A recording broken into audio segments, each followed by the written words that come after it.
Welcome to Saltivation. The Saltivation Show is a podcast series featuring the leading voices in SALT, where we talk about the issues and strategies to help you make sense of state and local tax. Today, we are excited to share with you the first installment of our discussion with the always engaging duo, Professor Richard Pomp and Jordan Goodman. You won't want to miss this discussion, where we get the backstory of how their top 10 list came to be and their thoughts on some recent tax issues, including the North Carolina tax case against Quad Graphics and Public Law 86272. So, gentlemen, how did the Big East Brawl start, and why do you all continue to publicly banter with each other? Well, I know how it started. I don't think he remembers, but people viewed him as, who's that guy on Fox News? Carlson Tucker or something? Oh, my God. My family's watching this. My family's going to watch this. No, can't say that. So, good-looking guy spreading misinformation, large following, making a lot of money.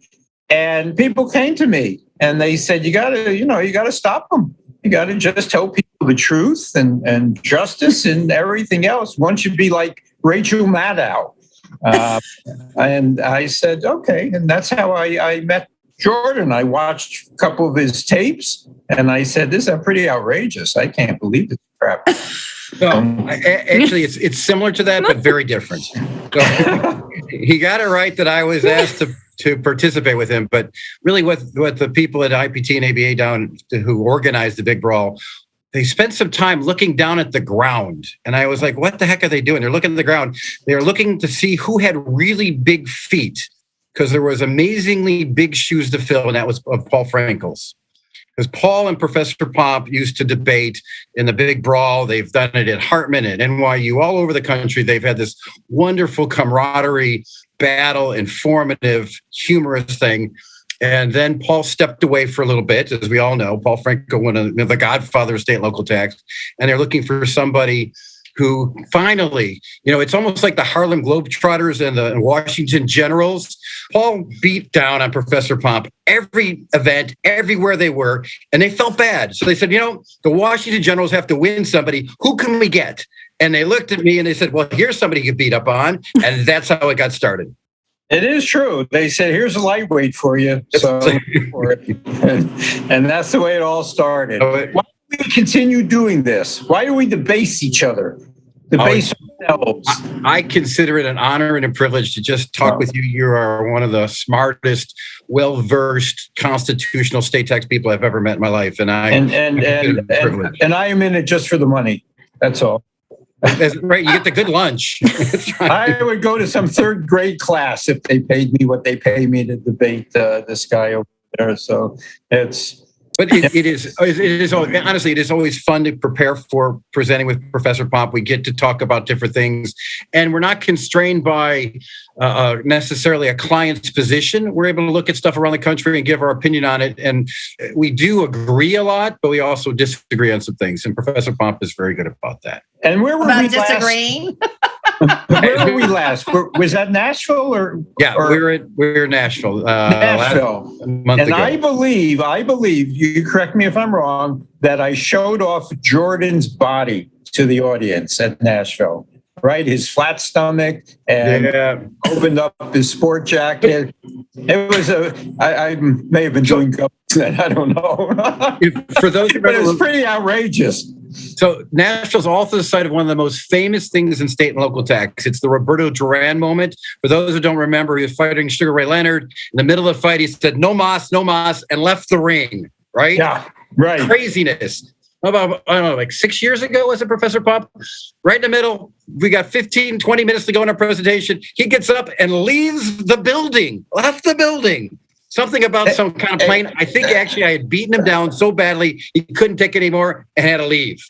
No, it's prostate issues at this stage. I had to leave early. So, I came back and no one's there anymore. I couldn't find the bathroom. It was a big. No, it really is just, it's fun to debate about it. I think we get some good questions. We get some good comments. It's always fun to talk about the latest topics in our chosen state and local tax field.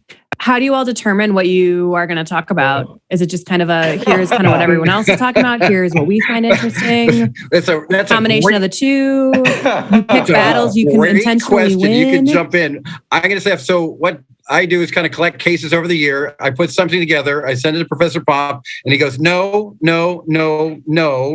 and then sends me a bunch of cases he wants to talk about. Now, the little known secret is 90% of all the cases he sends me, he is the key witness in it. He is the expert witness.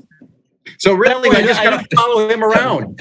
I don't have to prepare if you approach. Jordan has, shall we say, rather eclectic tastes in cases and sends them to me. I've never heard of most of them. Most of them seem to have no implications for anything other than Jordan likes them. And we go back and forth. Jordan puts together the outline. I always give him credit and make it clear all the mistakes are his, all the typos are his. He has a way of spelling de minimis with a U, which irks me no end. De minimis all I's. He should know that by now. Little stuff like that. So. But it is the typical creative process. We start off with something raw. We keep working it back and forth. We get cases in there. We organize them. Then we assign who's going to do which one. And then the other one prepares to counterpoint anything the other one says. And then on occasion, we find ourselves in agreement. And it's really interesting, too. Depending upon the audience, we do tailor our thoughts. Right. For Hartman in particular, there's a lot of governmental people, so you can't be ripping on the government. You got to compliment them a little bit. So our dialogue does change depending upon who's in the audience. Yeah. Jordan believes in what Groucho Marx once said. Those are my principles, and if you don't like them, I have other principles. So depending on the audience, he just trots out a whole different Jordan Goodman, but that's the way it is. I am the same no matter who the audience is. I have what I believe in, and I don't alter it. So unless there's a big donor in the crowd or something, then that's different. But but normally we make, a couple $1,000 for every gig.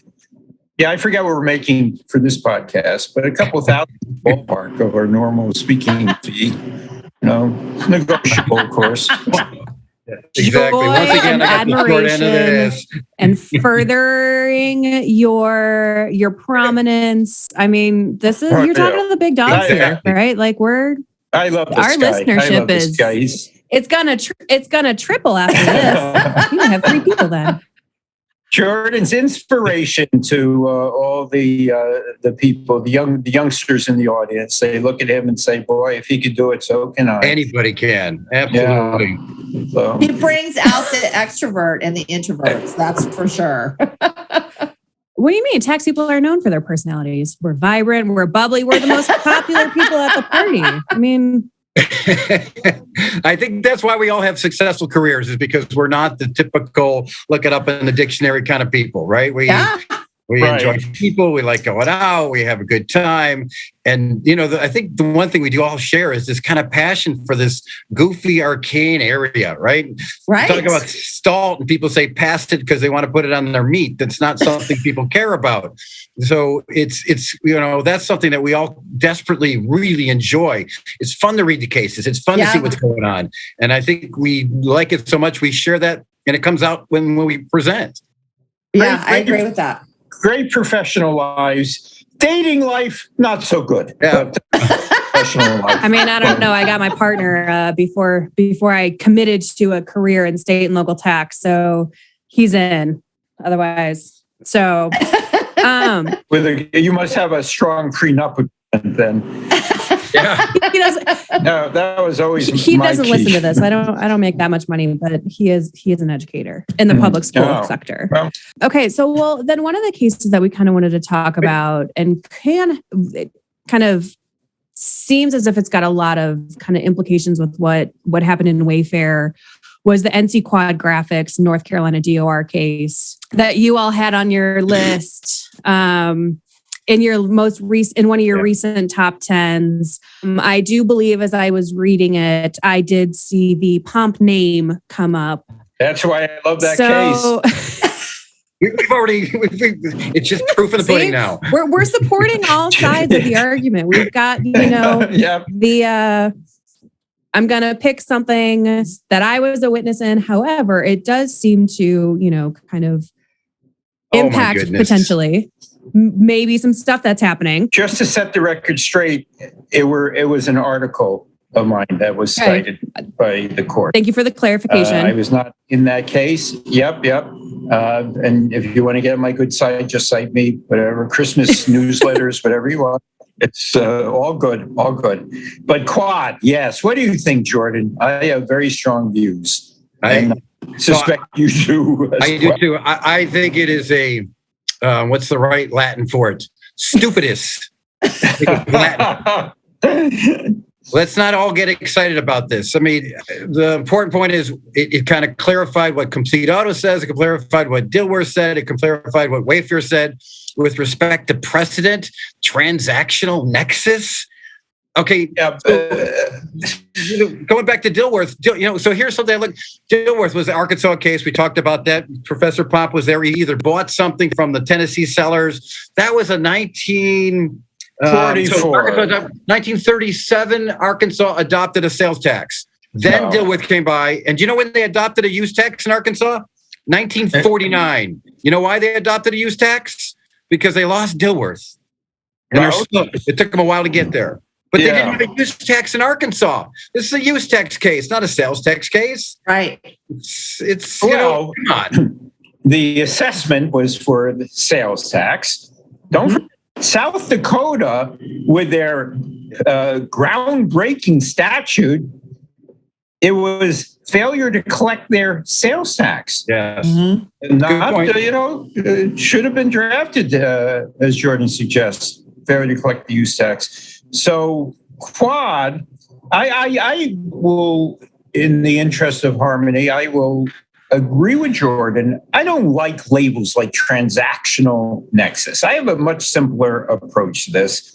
They had a sales tax, North Carolina, and therefore you need a sale if you're going to collect a sales tax. And there was no sale in North Carolina because title passed outside of North Carolina, possession passed outside of North Carolina. Where's your hook to levy a sales tax? There's no sale. Now, you could call that lack of transactional nexus. I think that just confuses things. What I find interesting, Jordan, the taxpayer presumably did not file a return, and therefore the statute has not run. Why don't they just cure this by issuing a second assessment for failure to collect use tax?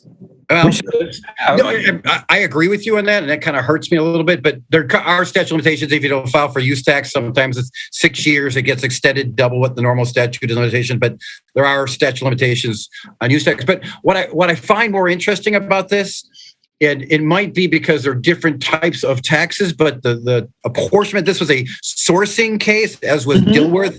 It's sourcing about where did the sale occur. All right, that's all well and good. But we've got the Mia and Greenscape cases out of Ohio dealing with the cat, where Ohio has adopted the ultimate destination test. And so I had a case there, not one of those, where the trucks came to New Mexico to pick up the goods, and they weren't our trucks. They're someone else's trucks. Ultimately went back to Ohio for temporary storage, and they moved on. And we ended up having to pay Ohio cat tax on that. Not on a use tax, obviously, or sales tax on a cat, a value-added tax, but the ultimate destination test seemed to be accepted by the Ohio Supreme Court as a legitimate tax, and that has no, talk about lack of transaction. Where did the sale occur? It all occurred outside, but they said it ultimately ended up in Ohio, and that was enough. Ultimately ended up, and I have a tough time reconciling those. Yeah, well, maybe you should start by acknowledging Ohio has a gross receipts turnover tax and not a sales tax. So we're dealing with a different type of tax right from the get-go. It doesn't have a use tax because it's a turnover tax, a gross receipts tax. A use tax wouldn't make much sense. And therefore, forget your sales tax learning. The sales tax is interesting because you can sell tangible personal property and deliver it to a distributor. They're your purchaser. They store it in a warehouse, and the sale will be viewed as occurring in that state, even though it could be transshipped the afternoon it arrives, in the day it arrives. It can be transshipped. And we're very formalistic about this destination test in a sales tax. We never look through it. Well, the gross receipts tax is different, and it's almost like a look through. Ultimate destination just stops here momentarily and then continues on its way the next day. And Ohio would say, well, if it ultimately ends up here, that's a gross receipt from Ohio. So you get, it is quirky. That the gross receipts tax is extremely quirky. Right. It's tax from the Middle Ages. But to the question here, right, in the squad graphics, it can be cured. It's a great victory, taxpayer victory. It kind of said that Wayfair really had nothing to do with Dilworth. It didn't talk about sourcing, and it doesn't talk about sourcing, although your point about a sales tax in South Dakota is correct. That's the way the statute is written. But really, if they had done it correctly, we wouldn't even having this discussion. If they had assessed a use tax, tax collection obligation under Wayfair, we wouldn't be having this discussion. Correct. And I don't know why they haven't subsequently done it. That's my question. Right. For it to go all the way through the courts and to a decision seems like kind of a waste of everybody's time. Absolutely right. But now we have a decision that's out there in the universe to review and compare and contrast. Kudos, I think it was Mike Bowen's case. Kudos to him for arguing what was before him, that they issued a sales tax and that's not appropriate. And he lost at the hearings, won on appeal in the circuit court. But really, if you're sitting and talking to your taxpayer, you go, we may win this, but you're going to pay eventually. They're going to figure it out. Yeah. It was just a screw up by the tax department. Right. And then do you do a VDA now on the use tax side and avoid interest and penalties by doing the VDA for these years? They assessed you on sales tax. I just can't imagine spending all that money to take it to court and, pay your attorney fees, depending on what's in question. So it costs a lot of money to ramp up for a lawsuit. Good $50,000, I would say. So you got to have enough in question to take that through and then continue on, right? And the years of waiting. Yeah, so, sure, put it on a contingency basis for you, but that may be good as you're a buddy of his. I don't know. Are you doing much of these on contingencies today? I would say very, very none. Yeah, very none. It makes sense to taxpayer, but they they shy away from it. Why is that? The contingent fees or the hourly contingent fees? A contingent basis. Why do they shy away from that? We've done some, hybrid, alternative, rate stuff like that. We do all that. Our firm is structured. We're meat and potatoes. We do it on hours. That's how we survive. We do well with that system. I bucket, but no, I mean, I've certainly done cases where there's some kind of alternative fee arrangement because cases are good. And then we take a risk, and the clients like it because if they feel like you're buying in, you're going to give it your best effort because that's how you get paid, and it's worked out. Yeah. I find taxpayers shy away from it more than they should. It's it's a rational way to share risk. It's absolutely but they don't want you to get a windfall as an attorney of like 30% of the winnings. So that probably is part of it too, because it's a giant fee compared to the effort, right? Yes, it can be, but that's what risk sharing sometimes. Yeah, but if we save $10 million, aren't we entitled to $500,000 of that? I mean, right? Isn't that something? Aren't we? I'm just saying. Sometimes I wonder. I think it's just hard. It's really hard from a budgeting perspective, unless it's pure contingency. Right. Yep. I find that corporate America really likes to have things known and budgeted, and it could be more to budget and know it than it would be if you paid on a contingency fee. But that's kind of the way that they like it. I think you're right. So you do project fees now, right? It's becoming increasingly common. Taxpayers who ask for a project fee. Yeah, and perfect budgeting. So like a kind of a fixed fee is what you mean by that. Like this is the scope. Yep, we do that a lot. And litigation is probably the biggest wild card there. Because I know for corporate deals and trusts, estates, things like that, return preparation, fixed fees are all good, but I think litigation is a wild card. And I think, from our perspective, we'll talk about it, we'll entertain it, but we're going to protect ourselves a little bit because discovery can go crazy. And that's what usually goes on. Interlocutory appeals go crazy, all those kind of things. That's a lot of time before you even get a decision. If it's a motion for summary judgment and we don't need even Professor Pomp as an expert witness, a lot easier to deal with. Yeah, cool. Big mistake, but okay. Not having an expert, whether it's me or anyone else, big mistake. No. Professor Pomp's great because he's one of those wind-up toys because you ask him a question and then you could just go on pause for like an hour while he explains it to the judge. He gets his pizza explanation out, talks about apportionment and pizza the pie. It's beautiful. If you haven't seen it, you got to see it. We've got videotape. And you can just zone out, think about, what you're going to have for lunch at that point. It's all good. Well, the judges don't understand this stuff. I mean, there's not a lot of judges out there that really understand tax. Part of Professor Pump's genius is his ability to break it down to everybody, right? Yep. To the reasonable person, common man, common woman, common person. That's what his genius is being able to take our most complex stuff and say, here's how it is, and use general things found in the kitchen to explain it to a judge so they can understand it. Judge, may I approach the chart and may I pull out my kitchen knife? Chart. Next piece is you need to be doing that with all the state legislators, the same people who have no idea what they're doing either. The people that enact the laws. That would be helpful. Was there any Meredith is so right. I once testified in Vermont. They weren't combined reporting at this time. And I was there to help maybe bring it over the line. And I got done talking about Delaware holding companies and transferring the IP. This is in the Jeffrey era. Right. And it's a part-time legislature, at least then, and there are a bunch of farmers. And this farmer said to me, he said, I'm not sure I followed that, Professor, but let me see if I have it right. So they sit in New York and they create some fictional something or other in Delaware, and we get screwed here in Vermont. Is that the gist? I go, I think you followed it. That's exactly right. Exactly right. Said, I'm voting for this here combined. What was Professor combined reporting? Combined reporting. We're going to stop that screw job. Not combine reporting, Farmer Tuck. Oh, combine. That's funny. That is very funny. Very good, because they're all dairy farmers. Right. Reporting. I'm going to use that next state I'm in that has agriculture. I like that. Right. And think about how much will you say, okay, well, what's the legislative intent? Oh, no.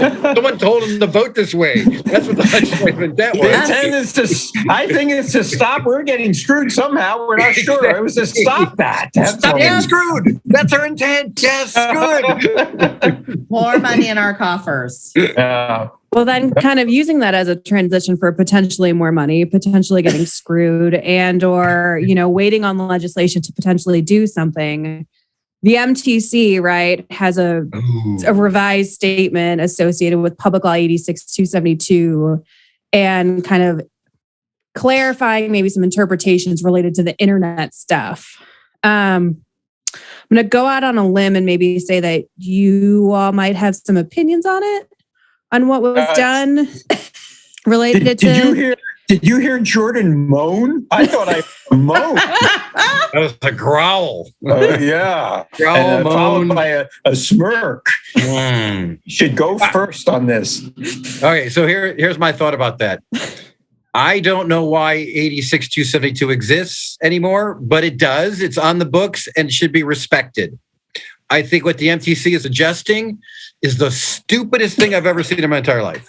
But I'll hold back. I'll be reserved about it. It is absolutely the dumbest policy I've ever seen because it basically doesn't exist anymore, right? They're going to cut the heart out of 86-272. Correct. And it doesn't exist anymore. That's not their function. That's not their role. Get the law repealed. Because what happens here is just a pure trap for the unwary. And what we talked about when Professor Pomp and I talked about this last was How does this get resolved? Some states can adopt the MTC policy, go after somebody claiming 86-272, say you've got cookies in the state, they're taking this, they're doing that, it's not non-static session cookies. activity. They're not static, they're not session cookies, they're persistent cookies, they're getting all this kind of information, and they're going to sue somebody, and that person's going to fight them, and they're going to fight them up to the highest court because now it's a federal law that's being interpreted. State court, U.S. Supreme Court, they're going to win or they're going to lose. Let's say the MTC wins. Let's say that the world has changed. 6 years later, we find out that this position that someone took is good. So what happens? They go back retroactively against everybody else. Right. That's stupid policy. If the law doesn't make sense anymore, you either got to expand it to include everybody or get rid of it from a policy perspective. It's an old law that's supposed to be temporary. 6 months. That's all people thought it would be. It would be 6 months, a year, 2 years. That was in 1959. Okay, we still have it. We still have it. This is ridiculous. Either it's a good law and we have to observe it and expand it, or we get rid of it. But to do it by death by 1,000 cuts is ridiculous. But that's my feeling. Professor Pomp? I need some oxygen in this room. I think. You know what I can imagine happening? The same thing we saw in the sales tax area, where we have professors of electrical engineering and physics debating whether electricity is tangible or intangible, something they had never thought about in their life, nothing they've ever taught. No textbook on quantum physics has an entry under the intangible, tangible discussion.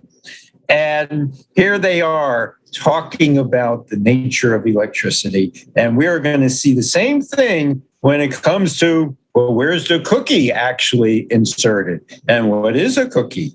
And is that a business activity that occurs in the customer's state if the cookie is inserted at the vendor's location? All of that. I think it's just going to be hopeless. And the MTC, the premise of all of their examples is that when you're dealing with a website, that's business activity in the state. And that's what 86-72 starts off saying, if you're only business activity. So they say, okay, well, this is business activity, but in all of the juicy cases, it's not the only activity because you now have cookies in the state that are gathering important information that you're going to use. And I agree with Jordan. This will just go on and on and on in litigation. I hope no state will adopt it retroactively, but you never know, do you? But, well, and I'm just curious with the MTC doing this. I mean, is it because they just don't have the power to reverse PL 86-72 because it's a federal? So it's their way to override it administratively and push for adoption, right? But it's like, but they have no authority. Like you've got to do, someone has to do something with their kind of like thoughts, right? Correct. They have to adopt it. The STC they are is not not the legislature. They're not. MTC can't issue an assessment, right? Not on their own. They have to get permission by a state. They can do audits on behalf of a state. It's states that can enforce it. So the MTC can't. So they put it out to their member states. Someone's going to adopt it. Someone's going to do it. Have you guys heard tell of anybody who might be adopting it? Do you guys have any wind of that? Not yet. No, not yet. But you kind of think like realistically, wouldn't you, from a state's perspective, be stupid not to? Kind of like Wayfair. Like, wouldn't you be stupid not to impose these? Other than potentially if there's a or like a legal challenge to it and they don't want to go through that. But remember what happened to Wayfair. South Dakota adopted it. A couple other states adopted it. And then once they won, it was jumping through.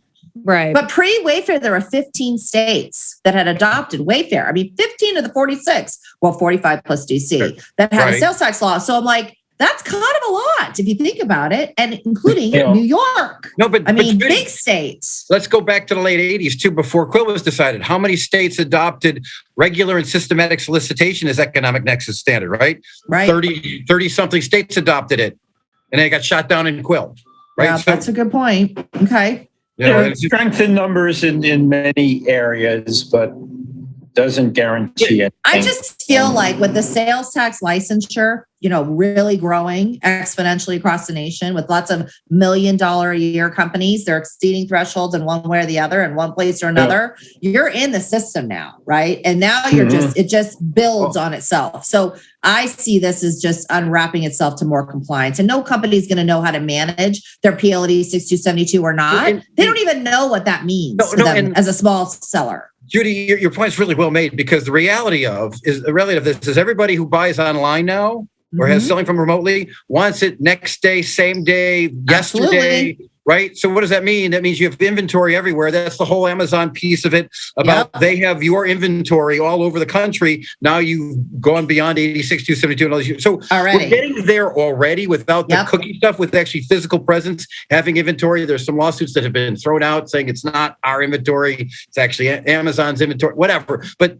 we are getting there, but not through some ludicrous bad proposal trying to change the metaphysical way of how we determine physical presence in a state and activities in a state. But don't you think we should just drop having a remote employee? I mean, one remote employee is Nexus. I mean, I just think that is just silly to me. And especially now post-COVID or what if it's the CEO though? What if it's the CEO? Right. What is the deal? Does that mean that because they're getting paid more, they're making more decisions, they're more important, that the company is doing business there? No, of course not. You're working remotely. We're talking. You're in Illinois. I don't know where you are. Your secret place, Richard, Professor Pomp. Yes. Right.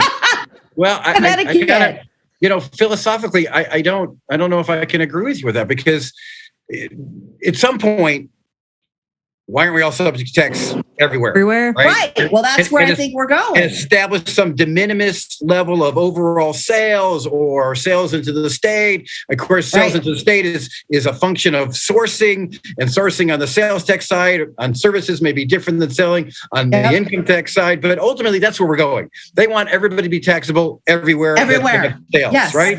Yes. And I will defend against that to the nth degree, because that's not what our laws say now. But ultimately, maybe that's where we got to go. And chat room, the MTC having a chat room, having an application. I mean, give me a break. Of course, you put things on the internet. One of it was you can't go to a website without saying hey, we're tracking your cookies. We have access to data. We're going to collect data, right? I know you can't even look at it without getting rid of the dang box. You got to accept it. One of them isn't even a chat box. It's if you send an email to customer service, and it's okay, that's dumb. Right. And if it's okay, well, if I have the ability to do this, someone how am I really going to monitor that? And it's just okay, well, general policy is I might not know that someone directly is answering a chat function that's non-static in Nebraska, but I have to presume that they are because I have the ability to do that. So it's kind of I can't static prove it. FAQs, right. Static FAQs are fine, right? If you could read a question, they give you an answer, it's on the website, no big deal. But if they respond to you, if you're able to ask a question, that goes beyond it. But if I picked up the phone and called them and someone answered, that's legit. I don't get it. That's ridiculous. That's ridiculous. Everybody's doing chat boxes. I just did it last weekend. I got an extra discount off my anthropology order because everything I bought went on sale even more. And I got a 25% discount, 14 days from purchase. So I chatted with them and they did it. I didn't call anybody. This podcast is for educational purposes only and is not intended, nor should it be relied upon as legal, tax, accounting, or investment advice. You should consult with a competent professional to discuss specifics of your situation and the applicability of the information presented.